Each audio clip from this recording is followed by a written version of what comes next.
We've been waiting for this breaking news this morning, and now we have it. The Senate Intelligence Committee just releasing their report on Benghazi. Chief Intelligence Correspondent Catherine Herridge is live in Washington. She has just gotten her hands on this 85-page report. So, Catherine, what do you know so far?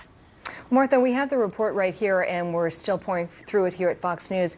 But what we were told in advance is that it really does shine the spotlight very brightly on the Al-Qaeda presence in Libya, and specifically a former Guantanamo detainee, Sufyan bin Kumu, who we first reported here at Fox over a year ago, was a primary suspect in the Benghazi attack. And more recently, that bin Kumu was one of 3 suspects who had historic ties to the Al-Qaeda senior leadership. And I'm right now on page 10 of the report, and it cites specifically, and this is news, that in July of 2012, so just a few months before the attack, the CIA produced a report that was called Libya, Al-Qaeda Establishing Sanctuary, and it went on to describe how Al-Qaeda affiliated groups and associates are exploiting the environment in Libya to enhance their capabilities, and that they are seeing sort of a mirror image of Al-Qaeda establishing a presence in Libya and neighboring Egypt under the Jamal network. So again, what we see so far in this report is very strong evidence, reports by the Defense Intelligence Agency as well as the CIA prior to the Benghazi attack, that Al-Qaeda was establishing itself in that area. And then again, this link to the former Guantanamo detainee, Sufyan bin Kumu. Very interesting. So say again, Catherine, where the report that showed an increasing Al-Qaeda presence in Libya, who generated that? Was that CIA?